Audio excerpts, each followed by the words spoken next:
ঠাকুমা ভালো আছে তো? একটু হাই করে দাও। ঠিক আছে চলি।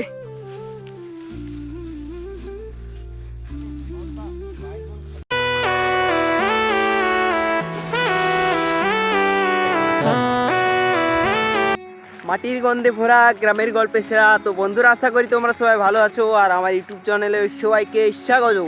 আমি আর বাবা দুজনে মিলে ধান বানবো। এই যে দেখো যাচ্ছি, আর এইদিকে দেখো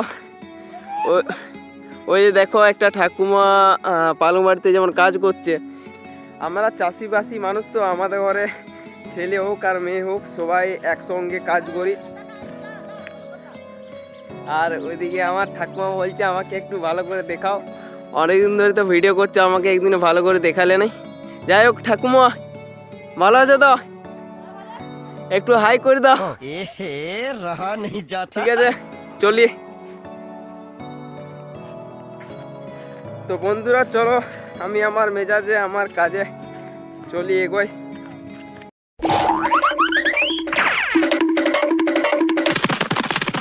তো বন্ধুরা ফাইনালি আমি অবশেষে আমাদের ধান খেতে চলে এসেছি। এই দেখো চারিদিকে ধান ক্ষেতগুলো দাঁড়া রয়েছে। কারোতে ধান কাটা হয়নি হাতে আর কি। এদিকে নিচগুলো হয়েছে, তবে এগুলো মেশিনে হয়েছে, আর ওইদিকে কাটিছে। যাই হোক, এই উপরের প্লটটা পুরোটাই কারোদের ধান কাটা হয় নাই, আর আমাদের ধান কাটিছে। তো এই ধানগুলোকে বাঁধবো, আর টাইম বেশি নাই, তবে যতগুলো বাঁধতে পারি বাঁধবো। তো বন্ধুরা, ধান কেমন করে বাঁধতে হয় আর কোনটাকে কি বলে সেইটা তোমরা ভালো করে দেখো, তোমাদেরকে দেখাই। তো বাবা দেখাচ্ছে, এই যে দেখো, প্রথমে 3টা শীষ খড় নিবে, তারপরে দুবার ঘুরাবে, একটা আঠি হবে, এটাকে আঠি বলে, এটাকে ধানের আঠি বলে। আর যখন 8টা আঠি গুনে দেখাও বাবা, একটু গুনে দেখাবে তো।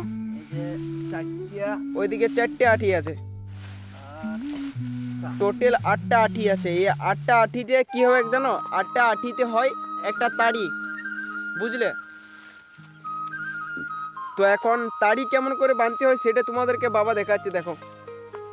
তো কেমন করে তাড়ি বাঁধতে হয় সেটা দেখো। এই যে একটা ছোট করতে হবে, এটাকে বলে ছোট। দেখো ছোট করার স্টাইলটা দেখো। আঙুলের ফাঁকে দু সাইডে শীষগুলো টাইনে পর এটাকে মোচাড়িতে হবে। মোচাড়িল,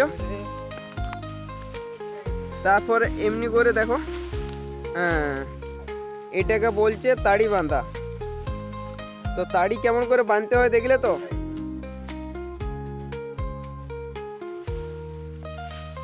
তো এমনি করে ধান বাঁধতে হয়। তো চলো এবার আমিও বাঁধতে হবে আমাকে। তো বন্ধুরা, আজকে ধান বেশি বাঁধবো নাই, কেন জানো? ধান কাটা হয়েছে 6 দিন, ধানটা শুকাবার কথা ছিল, শুকায় নেই, কিন্তু এখনও নিচে ধানলা কাঁচা কাঁচা রয়েছে। তবে ধান বাঁধবো করে যেহেতু আসিছি, তো 1 পনের মতন ধান বাঁধবো, তারপর ঘর চলে যাব। তো এই ধান বাঁধাটা বন্ধুরা কেমন জানো? যখন ধান বাঁধতে নামবে তখন ভালোই লাগবে, কত মজা লাগবে, কিন্তু আস্তে আস্তে যত ধান বাঁধা এগোবে তত কষ্টটা বাড়বে। বন্ধুরা এই যে দেখো, আমাদের ক্ষেত যে অনেকটাই বড় বটে, দেখতেই পাচ্ছ। ধান ওই খেজুর গাছলা পর্যন্ত ক্ষেততে বটে। তো ধানটা বাঁধতে আসিছিলাম, কিন্তু কি হয়েছে জানো? ধানটা কাঁচা আছে। এটা কাটিয়ে রাখিছি থেকে এই 3 থেকে 4 দিন হয়েছে, আর এই খড়টা কাঁচা আছে। তো এখনো 3 দিনের মতন রাখলে ভালো হবে। তো তাও বাড়ি এই ধান ক্ষেতকে বাঁধতে আসিছিলাম, তাই বলি কিছুটা বাঁধি যায়। আর মাটিটা অনেক ভিজা বটে, এই দেখো মাটিটা ভিজার জন্য খড়টাও ভিজা রয়েছে। তো আজকে ধান আর বাঁধবো নাই, 2 দিন পরে আসবো। তো চলো এবারে সন্ধ্যা হবে, এবারে তো ঘর যাই এবারে। তো বন্ধুরা এই যে দেখো, ধান তাড়িগুলো মাথায় লিচ্ছি আর ঘর যাচ্ছি এবারে, আর মাও যাচ্ছে আগে। আজকের ব্লগটা এখানে শেষ করছি।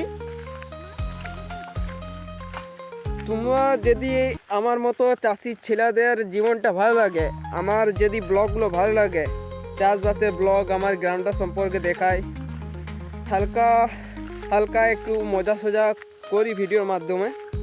তো তোমাদের যদি এগুলো ভালো লাগে একটা লাইক করে দেবে, চ্যানেলটা সাবস্ক্রাইব করে একটা সুন্দর কমেন্ট করে যাবে। আবার নতুন ব্লগে দেখা হবে। তো চলো আজকের মতো বিদায়।